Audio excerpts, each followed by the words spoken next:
Hi, I'm JP. And I'm Adam. I've never seen Lost. I have. I'm told that it's good. I liked it. I'm told that it made sense. Sort of. But we're watching it out of order. So it definitely won't make sense. But it might still be good.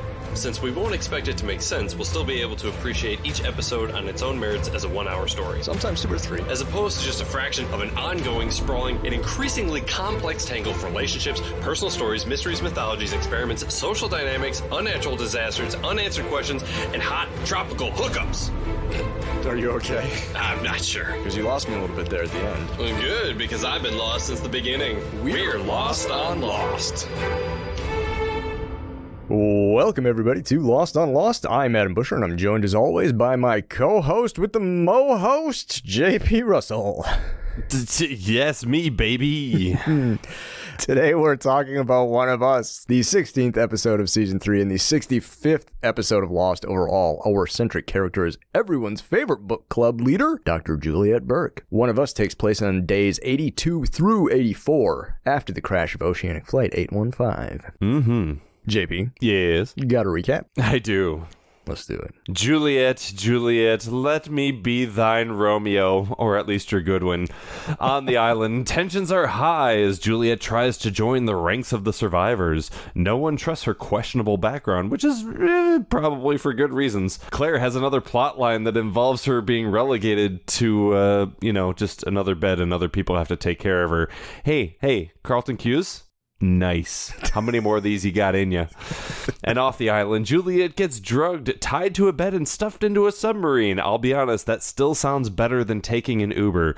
We learned that people can, just choose to come to the island, or, for doctor business, I think. Maybe. I don't know. What I know is that you shouldn't be drinking that orange juice, because you just brushed your teeth. Let's get into it. Oh man, I don't think One of Us is gonna be sponsored by Crest for this this episode. Sponsor us, you fucking cowards. Adam, we have a guest today. Oh, thank God. Welcome back to the show. Friend of yours, friend of mine, Mike Traylor, everybody. Yeah. Oh, hey guys. Oh, hey. Eagle-eared listeners of the podcast will remember Mike Traylor, of course, from our previous episode, the 23rd Psalm, and we are very happy to have him back. That was a while ago, Mike. What have you been watching in the interim since the 23rd Psalm? What have I been watching in the interim? What have I been watching? My goodness. Did you watch Severance? I guess everybody's hot to trot on Severance. I did watch How was Severance? I quite enjoyed Severance. Severance does fucking roll, though. It was so good. Well, what do you guys think? You guys want to talk about Lost? Yes, absolutely. Is that what we're here for? We are here for that. One of Us originally aired on April 11th, 2007. It was written by Carlton Cuse and Drew Goddard and directed by Jack Bender. According to Wikipedia, Carlton from The Fresh Prince of Bel-Air was named after Carlton Cuse because the creators of Fresh Prince were friends of Carlton Cuse's while they were at Harvard together. Is that real? Like I said, according to Wikipedia. So, maybe I just got on a good time and some crank got in there and slipped one in under the under the mods, supervision real quick, and it's been deleted since I wrote this intro. The editor of this? Carter Wadle. No, can't trust it. It's peak early 2020s that you can say something and the people you're talking to, namely JP and me, will not know whether you're doing a bit or the source that you've drawn this information from was doing a bit. Yeah. No way to know, but I guess, like I said, I saw it on Wikipedia, and I have nothing else to say about Carlton Cuse. Let's just email all of them right now. But hold on, how old is Carlton Cuse? That 67 years. 67, I think. No, yeah, really? he's old enough. Yeah, he's to old it. enough. Yeah, I simultaneously want that to be true more than anything, but I also fucking hate it. Drew Goddard won a Hugo for his work on Buffy the Vampire Slayer. And Jack Bender directed Child Play 3, which I don't think we've ever really touched upon. We have. Okay, well then, Cuse, Goddard, Bender. I mean, they all work. They did a shitload of shit for Lost, and I'm personally out of jokes. I got no jokes left. No jokes. That's fine. Okay. Bender's doing a lot of heavy lifting this season. He was like an in-house director. He did every third episode. Yeah. This episode does look pretty good, though. Yeah, no doubt. And you know, I got absolutely nothing against Bender's direction. Like, there's a reason why he directs a shitload of TV, not just for Lost, but other stuff. He's a absolutely capable director. So, but yeah, that's it. Those are the deets for One of Us. Let's get into it. We open up in the, not really the jungle, but I always describe it like any non-beach location, unless it's a Dharma station, as the jungle. But it's like a grassy field. Yeah. Adam, you've said it before, and we'll say it again. Fuck, Hawaii's beautiful. Fucking like, no it doubt. looks fake. It's so pretty. But Jack's rescue squad is heading home. Yeah. They're down a couple of mission members. Locke is MIA, Rousseau is MIA, but they got Jack back, and that was the big get. So they're heading home. They stop to camp. Sayid says like, "Hey, it's getting late. We should, this is as good a spot as any."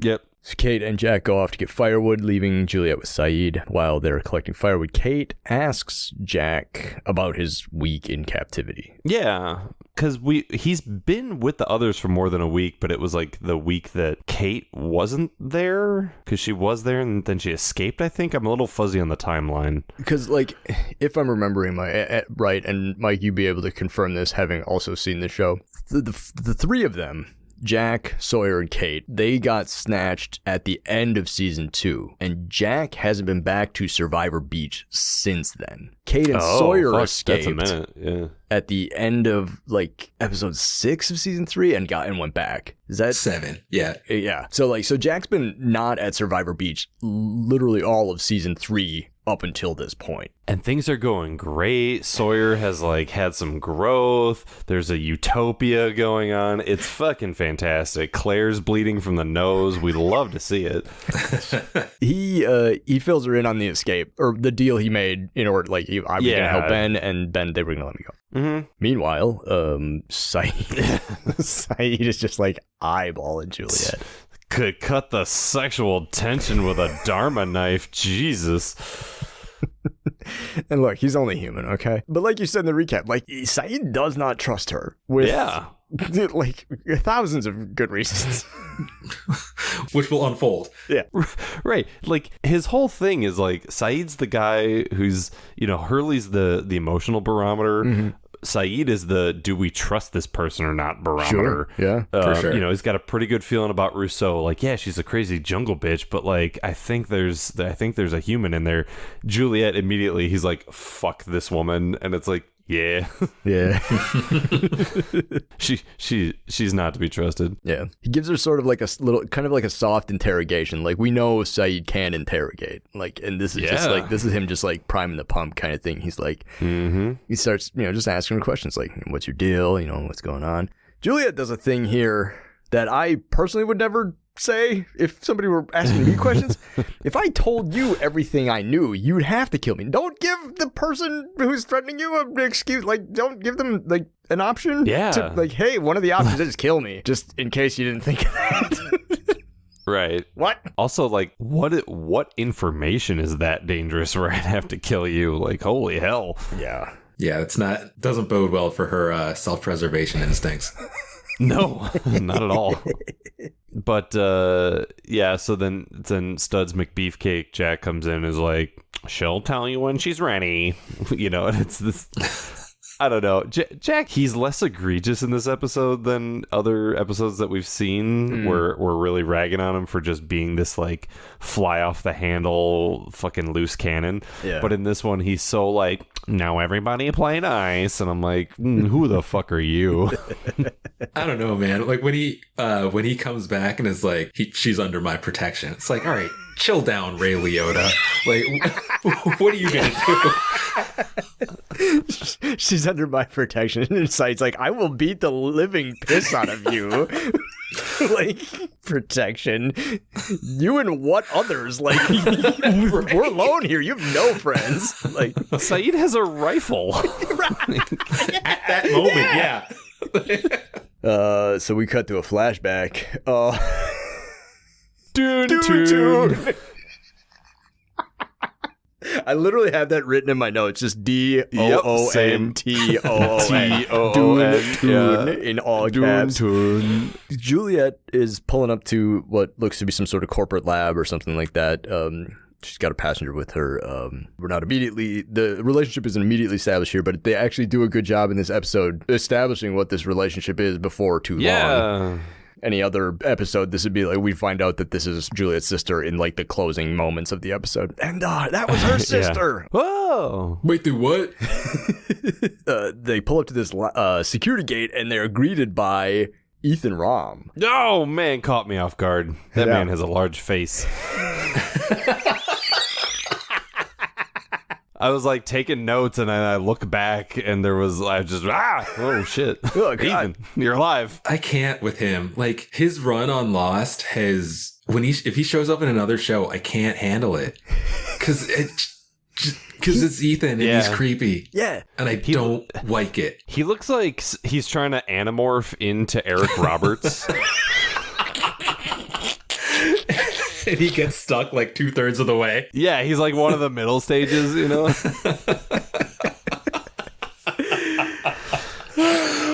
Yeah, big bad Ethan. Like the first like big bad guy of Lost that actually like becomes personified or whatever. Like you have the secret or the smoke monster and the others, but it's all really nebulous until Ethan kind of puts a face to what the survivors are dealing with back in season 1. Yeah, there's a lot of retconning in this episode, and we're gonna have to fucking get into that. I wouldn't go as far as saying retcon. But it's like, you're looking back and you're like, man, look at all those plot holes. I wish we had a bunch of dirt to fill in all those plot holes. Wait, we have a bag of dirt. Let's do it. Let's take all this dirt from these shallow survivor graves. Fill in all the plot holes. Yeah, and that's what that's how I feel about it anyway. I feel like they're filling in a bunch of gaps. They're not necessarily like changing, maybe, but like without getting into a huge discussion about retconning, like retroactive continuity, they're not necessarily changing anything, but they are going back. There's and just giving us some continuity, like performance things, because we realize that Ethan maybe isn't the monster that we thought that he was, but the show sure makes him look like he's a monster. Isn't he though? I mean, he is. Well, maybe. Yeah. I don't know. Maybe he was just really sick and fucking tired of Claire. We'll get into it. All right. So, Juliet and her sister, who through context clues we can figure out has had some sort of illness. We assume cancer. She's gone through some sort of chemo. She's probably lost her hair. But they pull up to the gate of this building, and Juliet seems really excited to be there. Is it Milto Bioscience? Middleos Bioscience. Miltoast Bio. Miltoast. Millhouse. Yeah, Middleos Bioscience is what the place is called. And fucking Richard shows up. All of our favorite friends are here, and they're all bright-eyed and bushy-tailed, and they basically are like, hey, okay, we got to get y'all checked in and stuff like that, but your sister can't come. We need to like transport you into the building. This is high security. And her and her sister have a really emotional sort of goodbye. She's like, I'm going to be gone for 6 months. I love you. Toodaloo. I'll be back before the baby's born. Her sister's sister's also pregnant. Some interesting trivia about this. Lostpedia puts a date on this little scene here. What? Yeah, September 21st, 2001, 10 days after 9/11, for whatever reason. Oh, you know what? That makes sense, though, because we see, well, this is later in the episode, but we see the date. Yeah. Like of Juliet's 3-year anniversary of being on the island. And so they just wound the clock back. Yeah, I just thought it was weird. It was like, they just decided that, like, I mean, they could have set this pre 9/11 and then had no questions about, like, because I'm. Coulda, but didn't. Yeah, exactly. Why'd they do that? Why not just make it August 28th, 2001? Because I saw this and I was like, oh, shit. I feel like everybody'd still be pretty spun out about 9/11 just happening like a week and a half ago. But right. So, JP, this is your first time meeting Juliet's sister? Yeah. Does she come back more? Well, unless I'm getting my timeline wrong, but she appeared prior to this episode. Oh. Yeah, no, Mike, you're right. She first appears in Not in Portland, which is before this episode, which we have not watched yet, because it's Lost on Lost, baby. Yeah, it's sort of the premise of the podcast. So, chronologically, Rachel's second appearance, first appearance on Lost for Rachel, however. Okay. Let chaos reign. Oh, yeah. Exactly. Yeah. We cut back to the beach after the title card. Baby's crying. Fucking the little onion head is crying up a storm, and Charlie walks by and notices, oh boy, baby's crying. And Claire is just completely passed out. She does not hear this baby wailing. This is anecdotal, but when I was in high school, we had one of these electronic babies. Like, you know how in TV, like they'll do the like carry around a bag of flour, and that's like you got to maintain the bag of flour, and that's supposed to teach you about like teen pregnancy or whatever. Sure. We had like electronic babies that they gave us in middle school or Robo babies? Yeah, like it basically had one thing. Like you had to support its head, and if you didn't support its head, if it like had neck trauma or something like that, or if it cried too long, it would register that as like neglect, and you got a passing or failing grade based on how much you neglected this fake baby. I slept through that thing crying constantly. Like, so I was thinking to myself, she didn't even have to be sick. She's just tired. I just enjoy that you started that story with, we had those electric babies. You know, like everyone does. It was a big deal for us because I went to middle school in the fucking sticks. So, like, I mean, we barely had real electricity. And then, like, now we got electronic babies. Damn. Yeah. We just had Digimon that, you know, I was trying to level up. And it's kind of the same thing as having a kid. Yeah, basically. Charlie wakes her up and she's like, I didn't sleep well. I'm not feeling well, blah, blah, blah. And he volunteers to watch the baby, get some rest, you know, all this stuff. It's all very innocuous here in the early stages of the episode. I'm gonna dunk on Kai a whole bunch in this episode. Sorry, honey. When he's like, hey, maybe you should go back to bed. She's like, yeah, okay. And she just rolls back over to bed. That was just a scene pulled from my life. Where Kai's like, man, I have a Hurley something head tummy. I'm like, you should go back to bed, honey. And she just does the same. Okay. And then is asleep seconds later. Like, not even aware that she woke up. And I'm like, all right, Claire, good job. Yep, that's true to life. From there, we cut to the jungle. Juliet is explaining to Jack why she doesn't believe she will be accepted by the survivors. Again, that all tracks. Yeah. She says my people kept Sayid chained to a swing set for 3 days, and I said swing set, but I don't think we've seen that as far as I know. So we have the Sayid chained to some playground equipment episode to look forward to. Looking forward to it. But yeah, that shit all tracks. Like they've been, the others have been harassing these folk for like 80 plus days. In my head, I'm like, Jack, how do you think you're gonna sell this to them when you get back? Like, hey, they left her behind. That's the reason. Like Jack's cognitive dissonance at times is like, fucking, I'm dumbstruck at times. I mean, she's under Jack's protection. Yeah, that's fair. You know, I keep forgetting that. Thank you, Mike, for Jack definitely never goes booty blind. I'll tell you for sure. Just booty blindness. No, yeah. Oh man. But yeah, you know, these others that live out there that are like real cunning and crafty and always seem to be like 3 steps ahead. There's no way that they could just plant another person amongst the ranks. Again. Yeah. Again. And it's all like really cutesy too. She's like, he's like, no, give him an hour. Shut up. Got to a flashback. Richard, good old Richard Alpert. He's explaining to Juliet, 6 months, no big deal. Great opportunity to do some phenomenal research. He's just like laying it on real thick. He's like, I normally find Richard, the character, like pretty charming. Yeah.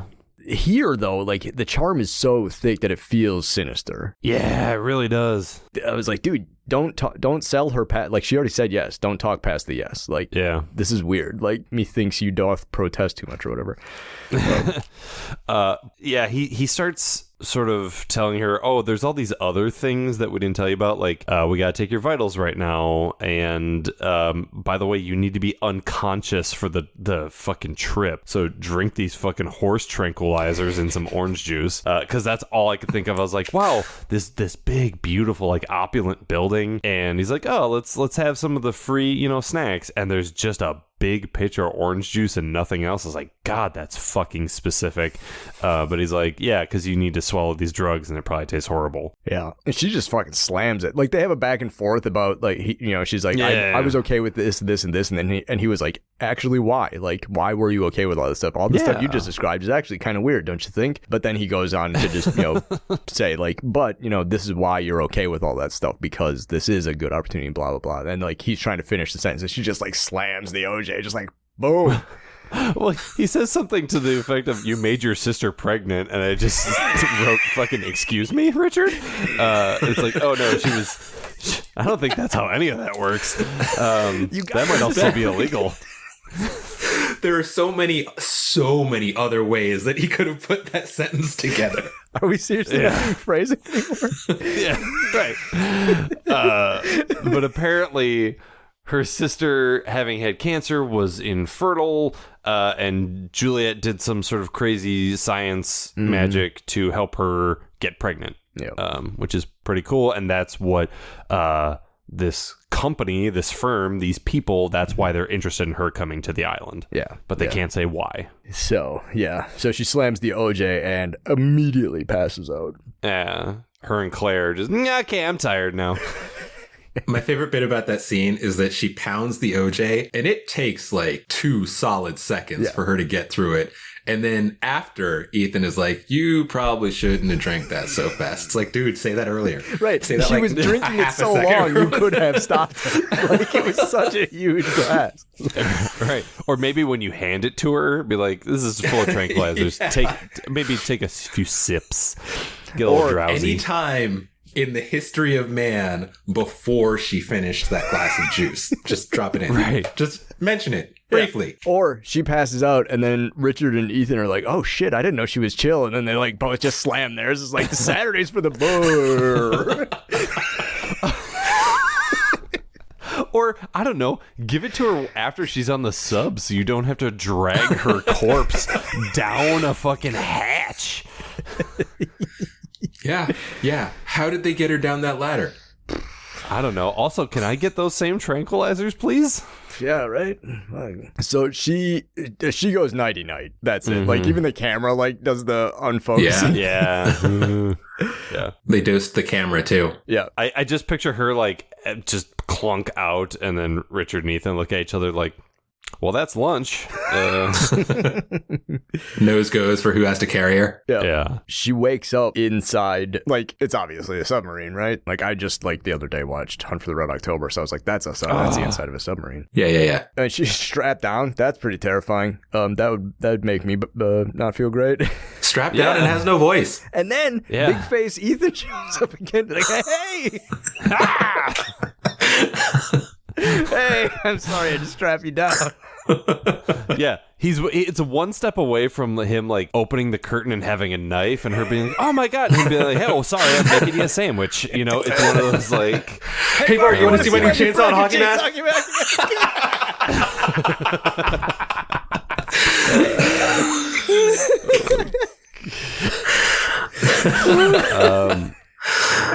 Oh, tell me you're a millennial without telling me you're a millennial.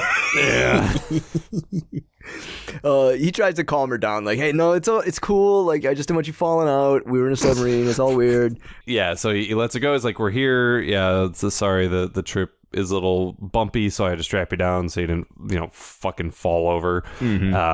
And she climbs out of the submarine, the sinky boat. Again, all sinky boats are floaty boats. Not all floaty boats are sinky boats. This message brought to you by the U.S. Navy. Yes.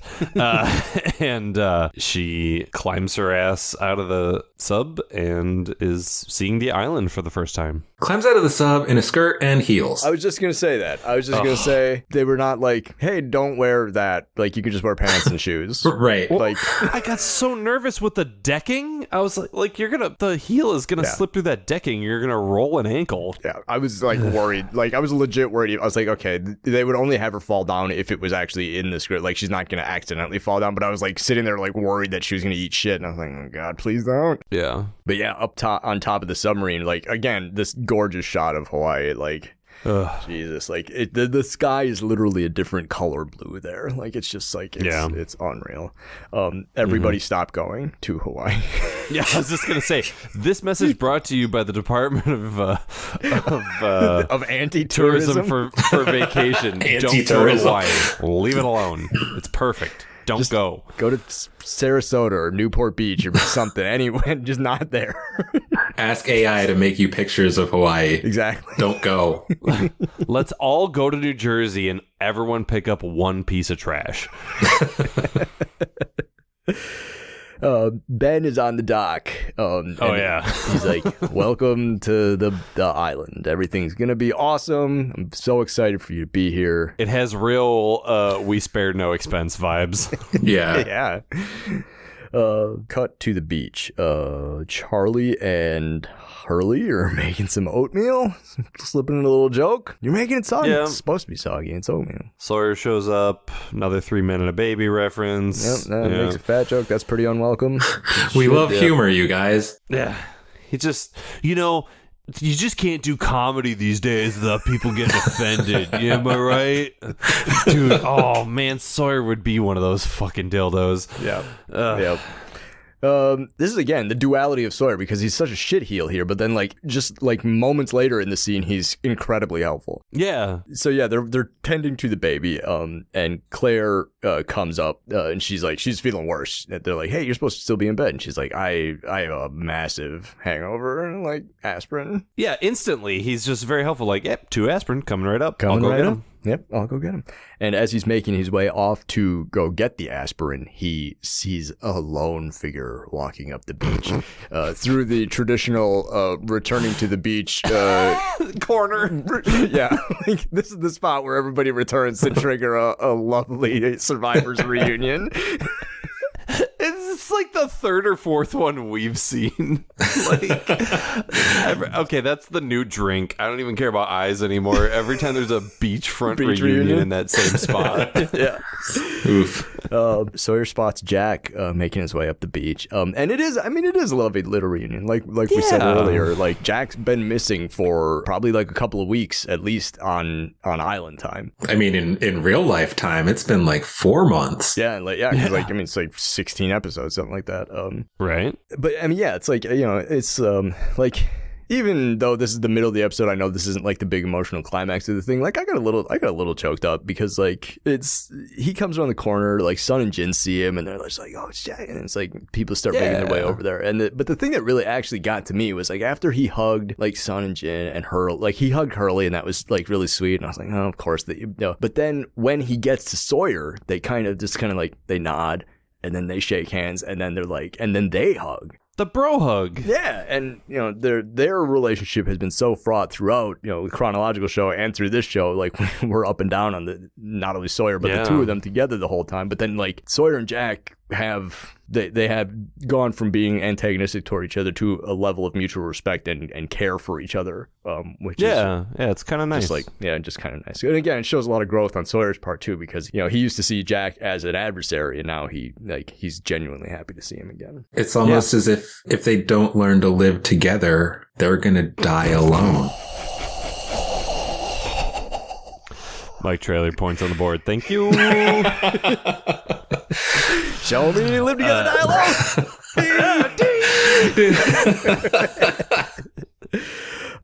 Kate comes around. Sayid, it's all good. Like everybody's, it's the big music swell. Sawyer and Kate have this really loving embrace. Really, intense sort of reunion that felt very genuine. But then while he's hugging Kate.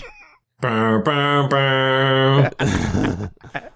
I just want him to pull out a gun and start blasting and be like, oh shit, it's one of them. Oh shit. Yeah, just like everybody pulls out their 75 pistols that they've located in the past 80 days. Let's get her. So I started blasting.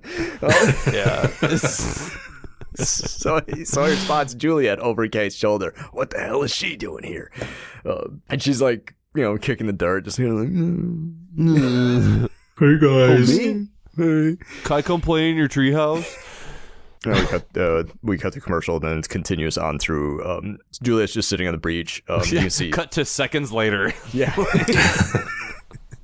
all the survivors are up doing something else, and Juliet's just kind of chilling there. Hurley comes up to talk to her. Like, of course Hurley's going to come up to talk to her. I fucking love this scene. He's probably the best ambassador that they've got, though. Exactly. Like, it makes total sense that it's Hurley to be the one to chill with her. Like, yeah. Like, even Hurley, in all of his Hurliness, there's still like the tacit threat of, hey, the last one of you people who came through, you know, Charlie got upset. We buried him over there. Yeah. No big. When Hurley's threatening you like that, like... Well, it's so strange. I thought Hurley would have more of the angle of like, yeah, and then Ethan tried to kill my best friend Charlie. Yeah. Like, you know? I feel like that strikes home harder. Like, you guys have tried to kill us rather than, well, we did kill one of you. Like, yeah, right. you're aware that Ethan's in a very shallow grave right over there, but like... slowly poisoning our water table. Yeah. But yeah, it was, you know, she picks up pretty quick. She's like, so did they send you to keep an eye on me? He's like, yeah. He folds like a fucking cheap suit. From there, we cut to a flashback. Juliet and Ethan are trying to do some surgery, and it's not going well. They lose a patient, and oh man, another blast from the past. Welcome back to the show, Goodwin. Lost on Lost favorite Goodwin. Oh man, come on down. Brett Collins Love back, me some baby. Fucking Goodwin. Hell yeah. He like tries to like cool things off a little bit. It's like, I know, it's okay, you know, whatever. But they bail. Like, Ethan's pissed. Juliet's spun out. Obviously, like, it wasn't, whatever they were doing, it wasn't great. They're really tied up about it. Yeah. So like, Juliet has gone off to like cool down. She's, you know, this is later. She's off by the shoreline or something like that. And Ben comes to try and, I guess, talk her down some more and sort of like do like some post-mortem on what happened. And we start to get a ton of exposition in these Juliet flashbacks. So basically, they're doing these experiments to figure out why women who are on the island can't get pregnant. They keep dying, basically. And Juliet's like, I think it happens at conception, but I need a control. Like, I need someone from off the island. Like, we need to do some tests off the island. Ben's like, absolutely not. No one's leaving the island. It's just not gonna happen. She's upset. She's like, listen, there's nothing else I can do. It's time for me to go home. Ben's like, no, you're not going home. Like, you have to stay and finish the work. Yeah. Which is, again, sinister. Like, this isn't what she signed up for. She was under the impression she could come, she could do this research. It's not turning out the way she was planning or hoping. And because he won't give her what the resources she needs, she was just like, well, fuck it. If you're not going to give it to me, like, let me go. And then for him to say, no, you can't leave. Not only can you not leave, but I have some horrible news about the reason why you want to go back. Yeah. Because she's like, my sister's supposed to give birth, you know, and he's like, that ain't happening either. Yeah, right. Surprise. Yeah. Right. Her Rachel's cancer has come back. She's going to be dead before she can give birth. But if you stay, I can fix it. And Jacob is going to help. Next scene. I don't know. I get exhausted every time anyone talks about Jacob because he's just kind of the MacGuffin. Just like, it's Jacob. What is he? We're not going to talk about it. Yeah. It all seems very convenient. Like, at this point, from Juliet's perspective, it's like, so wait, hold on. So you can cure my sister's cancer, but you can't stop women on the island who are pregnant from dying. Yeah. Also, who gives a shit? Just bring babies from elsewhere. Just import babies. I mean, what's your chief import? Babies. You want a baby? I'll get your baby by 5 p.m. I mean, the other's economy, though, was most assuredly not strong enough to maintain that kind of a trade gap. Yeah, that's fair.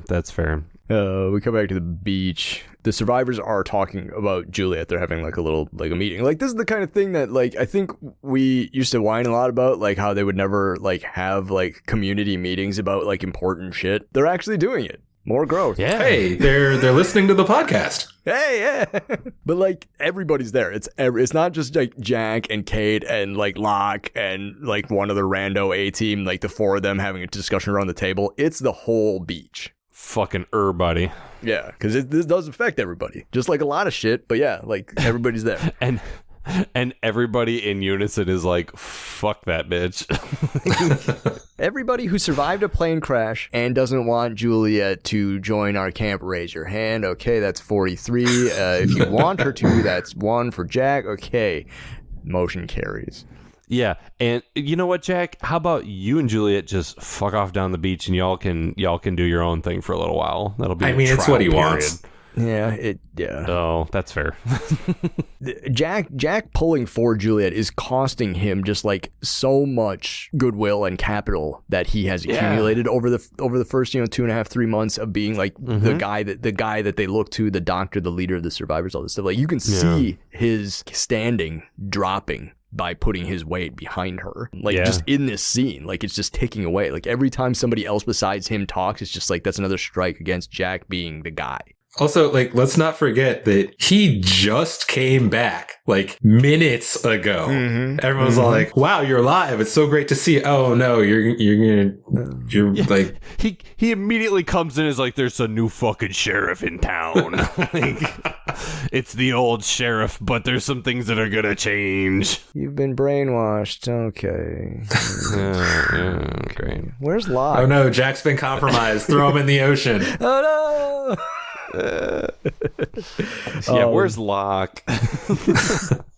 There's some back like Sayid and Sawyer, like they chime in, like, and Sawyer as kind of like the new sheriff is kind of like, hey, like this is like you got to look at it from our standpoint. This is fucked up. Like this, like come on, dude. They also talk about how Jack was going to leave the island on a submarine, but then Locke blew it up. I think that might be the episode that we're missing.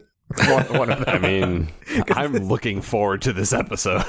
This is also not the first time we've heard about Locke blowing up the submarine. There's a lot of explosions that we have not seen on the show that we've heard mention of. Yeah, I'm very excited to see that happen. But I mean, like Sawyer accused Jack of like he's like, look, you were looking out for yourself. You didn't say get us off the island. You said get you off the island. And Jack was like, I was gonna go back. Sure. For at least the women.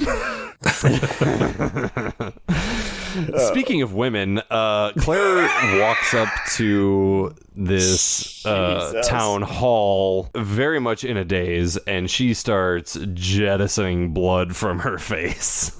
Her face looks like the elevator from The Shining, just like, just like, bleh, blood. That scared the shit out of me, honestly. I was like, oh, Yeah, you sprung a leak, young lass. Not good. Jack still has a little bit of cachet as the resident doctor because in this instance, Claire is ill, and so like when he takes charge and switches to doctor mode instead of like brainwashy, others captive-y, Juliet's new boyfriendy mode, people do listen to him. So he's still got that going for him. It turns out there is some survival value to knowing a doctor. Yeah. Juliet catches Kate somewhere, and she's just like, "Hey, you need to get Jack for me." And she's like, "He's busy. Like Claire's leaking. What's so important?" And she's like, "This might be my fault." Yeah, right. Han, you're not helping your case. See, what had happened was exactly. We cut to a little close up with Sayid and Sawyer kind of being on the same side here. I'm gonna be honest with you. I kind of like the Sayid Sawyer team up. And like just the shot composition too. They're in profile. They're looking at each other, but they're not on the same level. Like Sawyer's just a little bit behind him. Like so, Sayid's like looking past him but talking to him. And you can see the three of them. Yeah, Jack, Juliet, and Kate off in the distance. And like this shot, it was a cool little. I mean, listen, you guys, this is not Jack Bender's first rodeo. Yeah, I mean, like, and this shot, it sells that. Okay, we've seen Sawyer and Sayid not necessarily see eye to eye here. This shot composition, this silhouette, this noir kind of like thing, it immediately is like, never mind all that. These two are on the side of Jesus.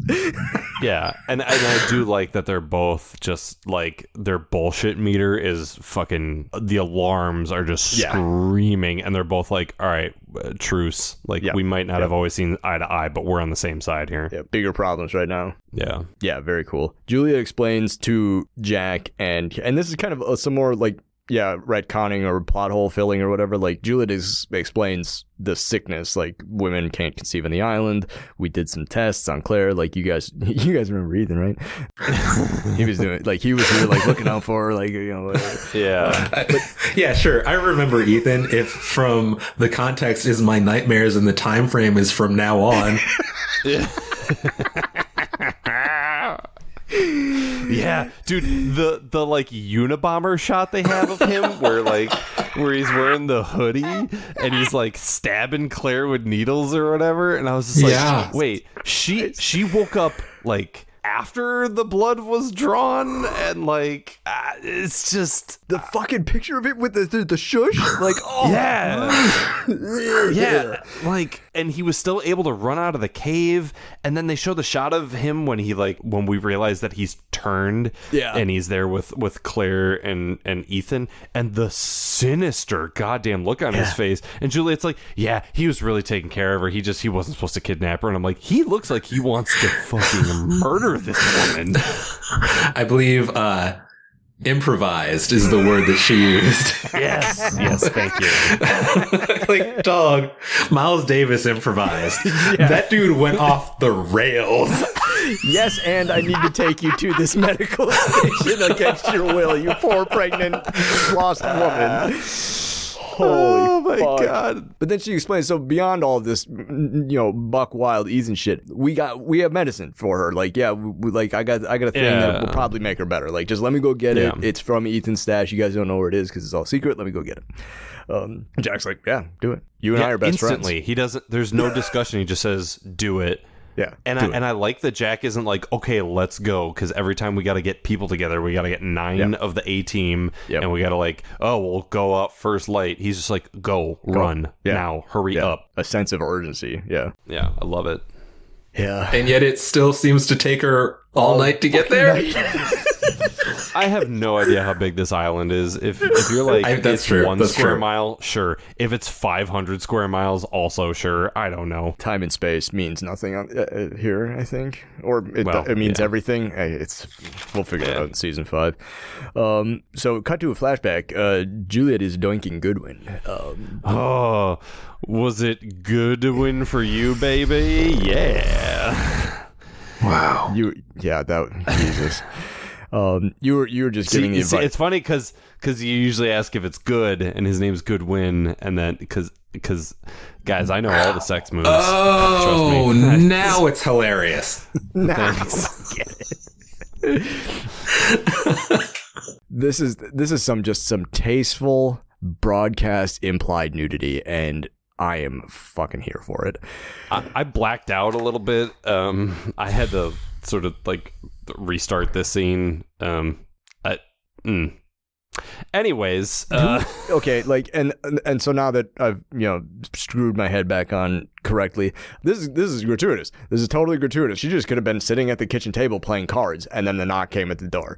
She could have been doing anything. All this was just like, I think this just is there to establish that Juliet and Goodwin were a thing. Maybe. Sure. Also, I'm not mad about Adam, to establish that Elizabeth Mitchell is fine. Yes. Yeah, or to reinforce, because that has been established, and it Sure. I mean, we all saw Gia. Yeah. Yeah. Let me just check my notes here. Oh yeah, fine. Yep. But yeah, there's a knock at the door. Somebody drops off something. She's like, "Stay here. She's received a packet of X-rays, which she is looking at. We know, we are here on the podcast know that these are Ben's X-rays. This is his tumor. Oops. Ben's got a tumor. Alas. Couldn't happen to a nicer guy. does she go talk to him about it? Yeah, she goes to Ben's little bungalow. Yeah. And he's reading Carrie. We've seen this fucking book club before. I'm so over Stephen King. And she's like, "Hey, by the way, you have a tumor." She is careful to say, because Ben, is shocked, and he's like, "Well, yeah, you just told me I had cancer." She said, "Not cancer, it's a tumor." Because she's probing him on this, because she said, "You said people can't get cancer here." Yeah. And now you have this fucking tumor. And Ben's even a little taken aback by it, because he's like, "Yeah, I didn't think this was a problem. I'm gonna have to talk to fucking Jacob about this." Mm-hmm. Sort of like when you have like a weird charge on your cell phone bill, you're like, "I gotta fucking call somebody now." Right. Yeah. But this makes Juliet think that Ben lied to her about her sister. She hasn't talked to her sister, but she's like, "You just lied to me to keep me here doing the work. My sister's absolutely dead right now. You can't cure cancer because you have a fucking tumor." Yeah. If you could cure cancer, you wouldn't have cancer. Yeah. Right. To be fair, that is the only interpretation that makes sense. Yeah. Yeah, absolutely. Right, yeah. Despite her protests, her arguments, whatever, Ben still says, you still can't leave. Like, regardless of what you think or believe, no, you can't go. No. We come back to the jungle. Juliet finds the medicine stash, digs it up out of the Yeah, there's like a tree with a little symbol for like a dead drop. We find out later that that's Ethan's like dead drop spot. Mm-hmm. But she got tailed. Sawyer and Sayid get the drop. Yeah. I mean, you got to run serpentine. Serpentine, shell, serpentine. Yeah, this I get that our fun buddy cop duo are like, we're gonna get some fucking answers right now because time is of the essence. So she's gonna answer our questions, right? The flips, they didn't think about the flip side where Juliet's like, we don't have time for this. And I'm not going to answer your questions because if I do, Claire's going to die, and then I'm going to tell everyone that it's your fault that she died. And they're like, "Oh shit, we didn't think about this for more than 4 seconds, so we're just gonna let you go." Yeah, we were definitely in muscle mode, not in brain mode. Yeah, because we didn't think about this for the entire overnight walk to this location. Yeah. Because I mean, they were just like, "This is a good fucking idea, right?" Yeah, it was fucking great. Yeah, we got this shit. Because and then marched and didn't exchange a word. Yep, just walked in silence for hours. Because she's got a point. It's interesting that the two of you are now the camp's moral police. Yeah, and she dumps that she knows all about them and their dirty past. We assume from Mikhail. Yeah, exactly. Yeah. Did you tell them how many people you tortured? Did you tell them that you killed somebody the day before you got on the plane? Yeah, I didn't think so. Yeah, I mean, Sayid hit her with the, like, you said that if you told me everything that I have to kill you, we're going to put that as a test. And I was like, ooh, shit, that's a good line. And she hit him with the Uno reverse and was like, I know fucking everything about you and how dirty you guys are. So fuck off. Yeah. A really, really cool scene. Yeah. Cut to a flashback. It's book club day. Fucking Carrie. Tune. We're getting some miles out of that thing, man. We've seen book club day a handful of times already. Like, this is, again, we see this day, the plane, because this is plane crash day. It's book club day, it's plane crash day. We've seen this in a previous episode. We've seen this in a missing pieces. But yeah, it's like a real quick, like, through the bullet points of the day of the plane crash. It's all flashback stuff. It's flashback to stuff we see, like, just like you see the breakup. You see Ben giving the orders to Goodwin and Ethan, sending him off to the tail in the middle, and then after they bail. And then he gives his fucking snarky, I guess about the book club. That's not the burn you think it is, bro. It's a bad book. And from here, this is new stuff. Like, so that's the end of the flashback, and now this is a new flashback where he's like, again, and I'm buying now more your retconny thing because, like, his hair's even different. Like, yeah, a little bit. But like, I mean, he's so, I get it. Yeah, I mean, yeah, they shot this and then they shot it. It's like fine, but yeah, like he's so aggressive and smarmy and annoying with that. Get to the book club, and then he's like, "Hey, come with me to the flame." Like he's all soft again after like he's. Yeah. So it's like there's a characterization change there that apparently happens in a second. Right. But they go to Mikhail's place, which is interesting because we just saw that place for the first time last episode. Yeah, we know all about that fucking joint. Yep. It's all not splodied, which is cool. But then they approach and Ben's like on the walkie-talkie, like, Mikhail, we're approaching, don't shoot us. And he's like, he's never got his fucking walkie on him, god damn it. Like, I love that little frustration. Like, it's such a real piece of just like, guy's always fucking watching his shows. And then he just starts shouting like, it's us, asshole, don't shoot us. Shoot us. But he says, don't shoot us. In his inside voice. Like, that's the part you yell, my dude. He trails off at the end. It's like, we're approaching, don't shoot us. Like it was a funny line delivery. Like it's like, oh man. It's again Michael Emerson being a fucking just amazing. Good. But yeah, they get there, Mikhail's there. The flame is not splody. The computer's working. All of the stuff that we learned in Enter 7-7 about the comms being down and like the dish doesn't work and all that stuff. Like, we thought it was bullshit then, and we found out it was bullshit because that's just all working fine. He was probably watching The Last Boy Scout, and he's like, "Oh shit, boss is coming." Oh shit! What's he doing? He's doing a jig. Mikhail's watching like news coverage of the plane crash, like, and then like he's got all these screens going on and stuff like that. But like the reason they're there is Ben wants to connect to Richard. Yeah. Again, proving they have ready communication off the island, something that survivors have been struggling to get their hands on, the entire time. But they get a hold of him. Why? And in the Mikhail also mentions he's like that. He already gives Mikhail he's like, hey, get information on these people. He's like, I'm already on it. Yeah. They connect the call with Richard. He's got they FaceTime him, I guess. Like, sponsor us FaceTime. Here's today's newspaper. They turn on his body cam. Yeah, it's oh my god. He shows today's newspaper to the camera. He's at a playground. He's like, and then look over there. There's Rachel.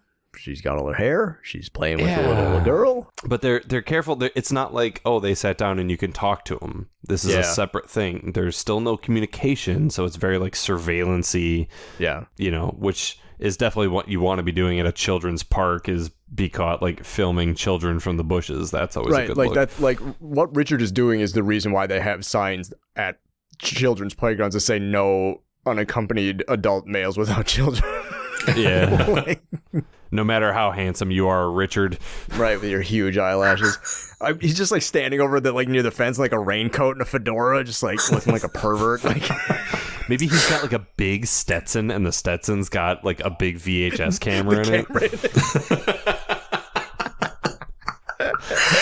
Or it's him and fucking Goodwin in like one big trench coat. It's like, why? You're both the size of an adult. Just wear the trench coat. No, I need to stand on his shoulders because he's taller. So, but then he's like, okay, thanks for helping out, Richard. We'll talk to you later. You're going to want to get over here. Shit's popping off. Click.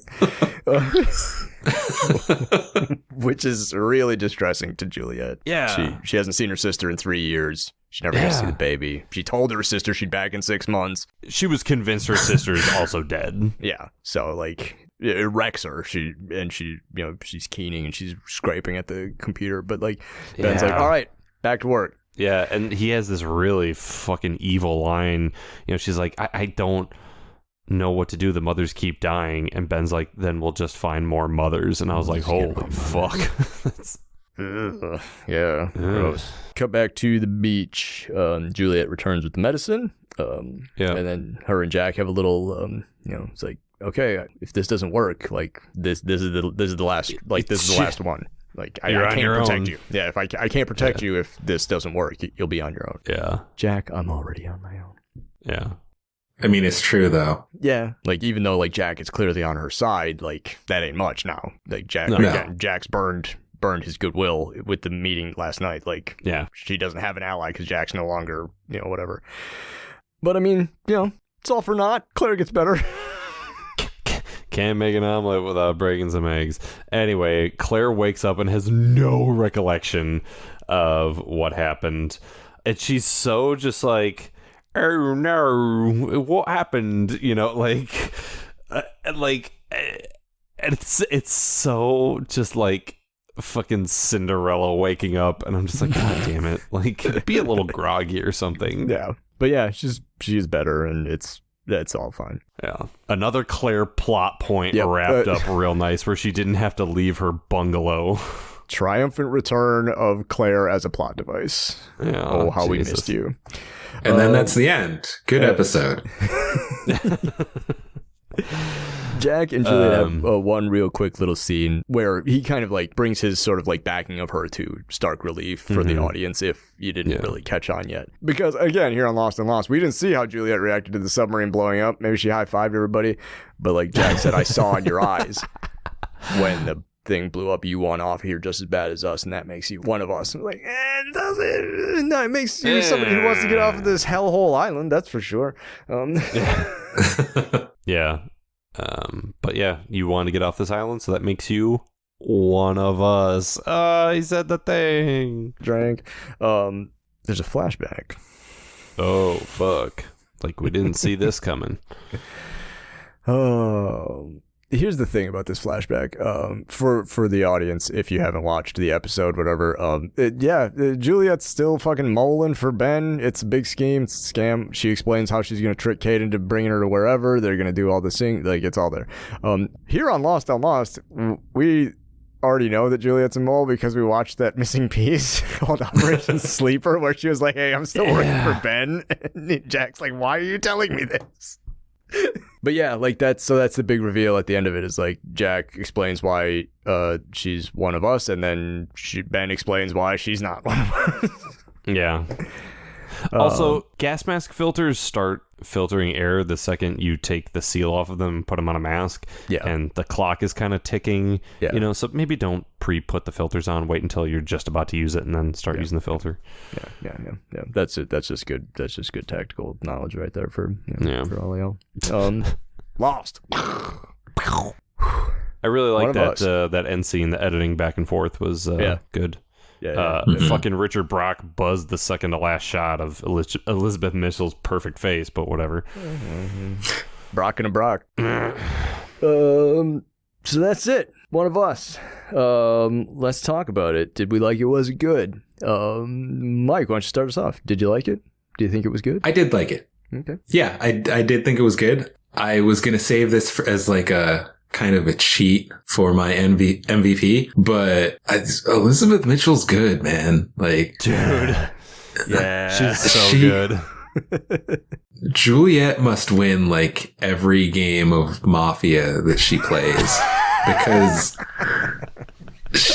and this is not unique to her. It's kind of a thread that runs certainly throughout the episodes that I've been on.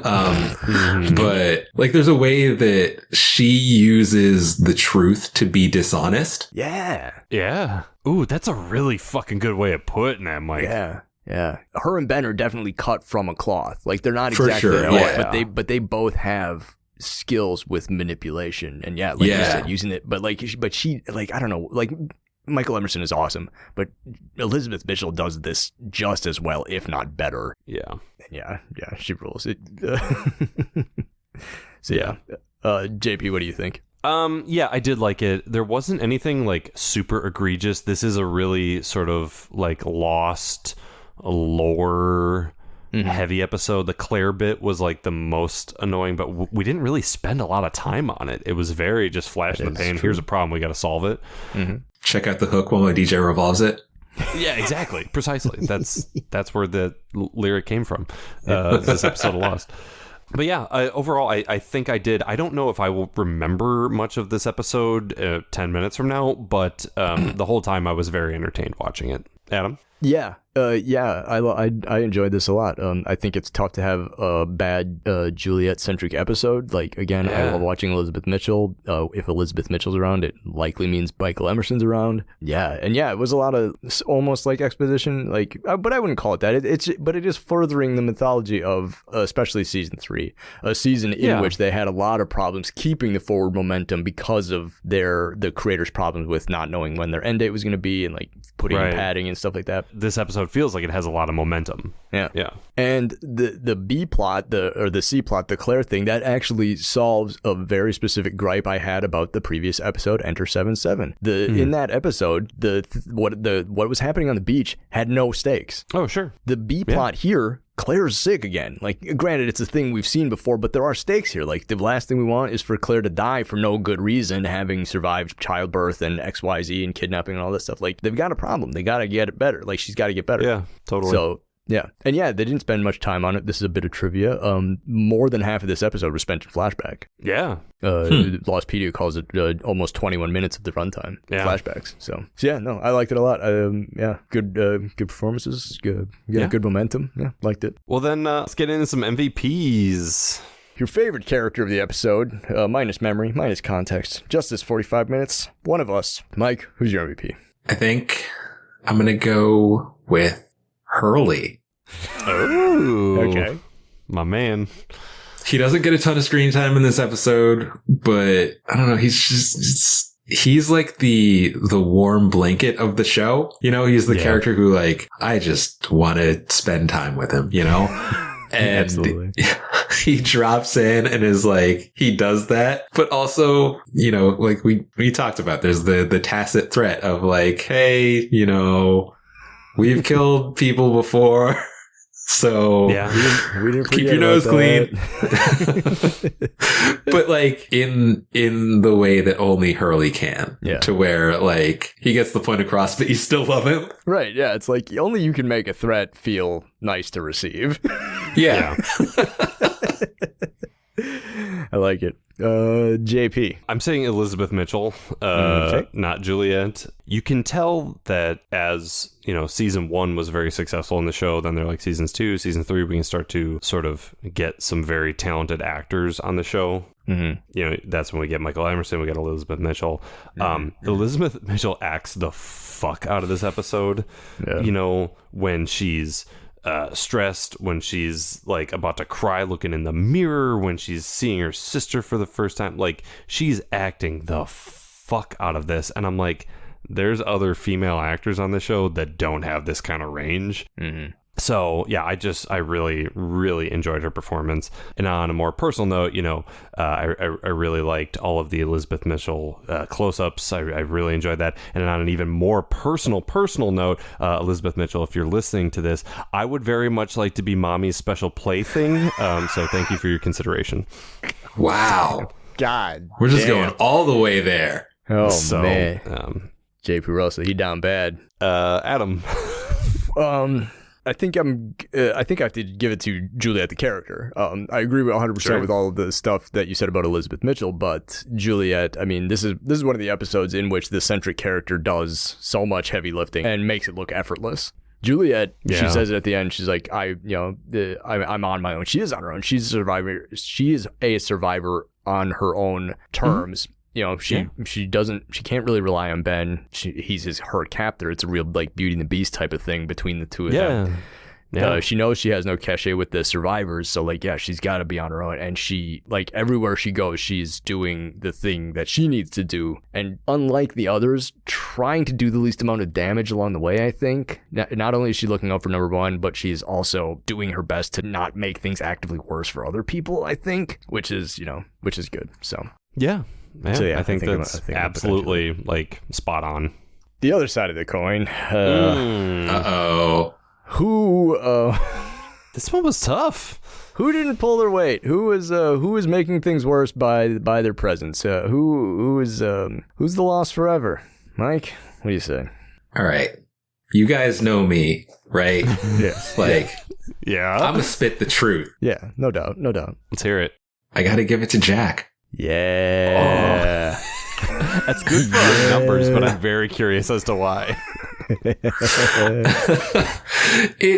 I think this, like, as I've rewatched this show, having been through years of therapy, from since the time that the show was originally on. Sure. Okay, so I think I originally watched the show and was like, oh yeah, like Jack is flawed like anybody else in this ensemble. Mm-hmm. But like on rewatching it now, it's like, no, you have, as the main character, you have main character syndrome. Yeah. Like, just trust me. Yeah. Like, when he comes in with his big Ray Liotta energy and like declares that because he trusts Juliet, that should be enough for everybody else. It's like, no, man. Juliet comes from this group of people who, like Sayid said, they've terrorized the Losties, kidnapped them. Like, they have all the reason in the world not to trust these people. So you just coming back and being like, no, she's cool. Like, nah, exactly. Dude. That's not enough. Not enough. And like, technically, everyone was correct. Right. Exactly. Right.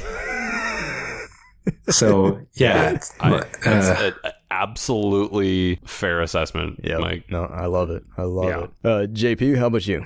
I really struggled with this one because, like, while Jack is technically incorrect, he's also, like, sort of correct, and I was like, he didn't do anything, like, I don't know. I was going to give it to Jack. I was going to give it to Claire. I'm going to give it to Sayid. On more of like a technical reason. I love Sayid, but we've talked about how like John Locke gets sort of mismanaged in terms of continuity of how his character would act. Sure. I feel like Sayid, yes, he really wants answers from Juliet, and yes, he's all excited to have a new friend in Sawyer. I don't think that he would have been duped in sort of like the logic jump that he was duped in. Sure. You know what I mean? Like, I feel like the character of Sayid is smarter than that to be like, well, of course, if I hold her here and make her answer all the questions, Claire's going to die. Like, normal Sayid would have thought that, and I was kind of disappointed that he was so, like, reactionary. Yeah. If that makes sense. So. I buy that. Yeah, that tracks. So, but it was just kind of like I was looking for someone because, I don't know, I enjoyed most of the people in this episode. Adam. Yeah, I had a similar problem. I thought this episode was so good that I was really struggling to think of Lost Forever. But then I discovered it while we were talking. Ben threatening to let Juliet's sister die of cancer if she doesn't finish her job. That's some shitty shit, homie. If you can actually cure cancer, just go do it. You fucking suck. Right. Maybe you can do that for everyone, everywhere. That has cancer. If Jacob's out here passing out free passes on cancer, fucking line him up. Like, get him out there, spread the good word of Jacob and the cancer healing faith of Jacob. Because, that was fucked up, dude. And it's also like, I will save your sister, and I will fucking slaughter all these other women that come here to get pregnant. Yeah. As we were talking about, I was like, oh, actually, despite the fact that Michael Emerson rules, Ben is fucking awful in this episode. Yeah, it's not great. So gross. That's me, Ben Sayid Jack, a rainbow of men who just maybe need a higher level of self-awareness. Yeah. Speaking of men needing self-awareness, we have one more thing to talk about here today. And I am so fucking excited for the first time to talk about one of these goddamn mobisodes. The Adventures of Hurley and Frogurt originally aired on November 13th on Verizon and November 19th on ABC.com. Our centric characters are Hugo Hurley Reyes and Neil, a.k.a. Frogurt. The Adventures of Hurley and Frogurt takes place on the 64th day after the crash of Oceanic Flight 815. At the helm for this little slice of nonsense is, of course, Kitsis, Horowitz, and Bender. Oh, man. Do I hold the distinction of being the first person to bring up Neil Frogurt on this show? So we're aware of Frogurt from people talking about him, like off screen. I think this might be the first time we've actually seen Frogurt. I mean, like not like the show, but like on the podcast. I think you might. Yeah, I think you might be, because I think we talked. I think the first time we ever talked about Frogurt was when we were talking about the 23rd Psalm. Yeah. Oh, yeah. Then yes, in that case, yes. But yes, this is both the chronological first appearance of Frogurt on screen and the first appearance of Frogurt on screen on Lost on Lost. Yes. Because he does not actually make his episode appearance until still a little while down the road.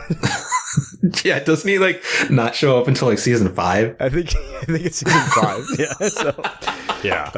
I fucking love Frogurt. So they're on the beach. Hurley is collecting some stuff. He's stealing. He's Borrowing. Yeah, he's reappropriating for the common good. He's trying to work on getting some supplies together for his date. Yeah. This is right before Gonna have the a big nice date. Dharma Cabernet. Yeah, little Dharma cab on the beach. But when he's trying to sneak this wine out of the tent, local hero Neil Frogurt, upstanding citizen, local sexual pervert, concerned bystander, good Samaritan, known yogurt pedophile. Frogurt, Neil catches Hurley sneaking out of the tent with the wine. Yeah, he's just like, hey, dude, what's going on with you and Libby? Because, like, yeah. that ain't gonna happen for you, bro. And you're holding up the line. The line. Oh. The line. Gross. Like a piece of meat. Ugh. Gross, dude. So gross. But that's what I love, is that we hate Frogurt so much in this little instance. Like, it's such low stakes poker that's taken so seriously, and I fucking adore it. And this is how you do low stakes. You make it last 90 seconds. Yes. With somebody threatening you that is the least threatening Bruce Spence lookalike I've ever seen. And yeah, Hurley kind of puffs his chest a little bit. He's like, well, yeah, you know, he peacocks a little bit. Yeah, I'm taking this wine from my date with Libby. She's bringing the blankets. I'm bringing the Cabernet. Get bent, Frogurt. This ain't over. and that's it, basically. Like, it's so good. It's so good. I mean, good. I have to say that it was a bold move to call this minisode The Adventures, plural, of Hurley and Frogurt. Oh, man. It's so stupid and so meaningless. But it's meaningless in a much better way than all of the other mobisodes have been. And I just had a giant smile on my face the whole time. Yeah. This is one of the things where it doesn't add anything to the mythology other than, I guess, we get a little bit about Neil before we actually get to Neil. Like, we've heard about Neil. People have mentioned him, and here he is. He's a real dude. He's kind of fucking lame. This is like, we're just going to spend a minute to tell the audience everything they need to know about Neil Frogurt. Oh, absolutely. to fill in the corners, this 40-something-year-old man, most of what we know about him is that he sells frozen yogurt. He's a frozen yogurt salesman. He talks about his sexual prowess in the third person. And he looks the way he does. Yep. Yeah. And his name is Neil? Yeah. Yep. This all makes sense. Yep. This is all, yep. All tracks. I know everything about this man's past. Yeah. No shade to people named Neil who don't look like that and don't hawk frozen yogurt and don't refer to themselves in the third person. It's not that the name Neil unto itself is untoward, but that combination, put all those together and it's three not great tastes that do not taste great. Exactly. Yeah. If this would have been the B plot in a greater episode, I probably would have hated it. Oh yeah, but as it would have been 5 minutes longer than it is. Yeah, in a 2-minute mobisode, I'm like, yep, this is good. No, it was wonderful. And yeah, like you said, there are I think 13 of these things, and there are 2 of them that are like actually really good and entertaining, and this was one of them. Well, one down. Yeah, 1 to go, and my favorite one is still a long way down the line, so... Oh... Well, at least we have something to look forward to. We'll get there. Speaking of things to look forward to, I've been looking forward to having you back on the show, Mike, for a while, and I'm looking forward to the next time we have you back too. This was an absolute blast. This is a blast. Absolutely. Well, Adam, what are we watching next time? Next time we are going to be watching. We are going to be watching season 2, episode 13, The Long Con. Centric character 1, James Sawyer Ford. All right. Okay. Yeah. This is actually, if I'm remembering right, this will have, I think, kind of the same vibe as this episode was, where I think this is going to fill in some gaps for us. Okay. So looking forward to that. Yeah. The Long Con, season 2, episode 13. Okay, great. Mike, again, thanks for taking the time. Absolutely. Yeah, thanks for having me on the show. And thank you to you, the listener out there, and thank you to you, JP. Don't thank me. Thank the Army. All right, everybody. Thank you for tuning in to another episode of Lost on Lost. Yep, I'm Adam. I'm JP. You have any idea what's going on the show? Nope. Me neither. Lost on Lost is produced and edited by me and JP. We wish to acknowledge that we live, work, and produce our show on occupied land. Burbank, California is located on the traditional tribal lands of the Tongva, Chumash, Kizh, and Fernandino Tataviam peoples. Milwaukee, Wisconsin is located on the traditional tribal lands of the Peoria, Potawatomi, Miama, and Ho-Chunk peoples. And Lost was produced in Hawaii on the lands of the Kanaka Maoli. Visit native-land.ca to learn more about the land you live and work on. You can engage with us on IG, Facebook, and Twitter at Lost on Lost 1. You can also email us at wearelostonlost@gmail.com or support us with dollar monies at coffee.com/wearelostonlost. Thanks to Lostpedia and its community of contributors, Danny Schmitz, random.org, and as always, you the listeners for tuning in. We're hosted at Podbean. You can hear us there or wherever you get your podcasts, except MySpace. We're not on MySpace. Yet.